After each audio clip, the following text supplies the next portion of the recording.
Det her er Markus. Når noget skal repareres eller renoveres, er Markus altid til rådighed.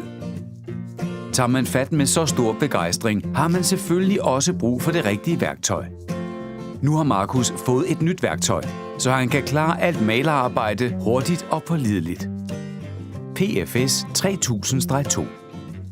I dag har Markus igen et nyt projekt. Hans søns værelse skal males himmelblåt. Forberedelserne til arbejdet er meget enkle.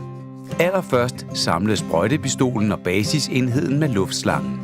Alt efter hvilket projekt Markus skal klare i dag, skal han have sat den rigtige dyse i. Til sønnens værelse vælger han den hvide dyse til vægmaling, og så er det bare at gå i gang. Arbejdet er klaret med lynets hast. Markus er tilfreds og giver sig til at demontere værktøjet. Et godt stykke værktøj skal selvfølgelig også plejes ordentligt, så derfor renses det omgående. Markus skiller sprøjtepistolen fra luftslangen og trykker på betjeningsknappen. Så løber malingresterne tilbage i farvebeholderen. Den tømmer han derefter over i den oprindelige malerbøtte, så intet går til spilde. Han fylder hurtigt fortyndingsmiddel, f.eks. varmt vand eller opløsningsmiddel i beholderen, og sætter den tilbage på pistolen. Det hele rystes flere gange. Derefter demonteres alle farvetransporterende dele og renses med varmt vand og en børste i en spand. Derefter skal delene tørre, og så er sprøjtemalingssystemet klar til næste gang Markus skal bruge det.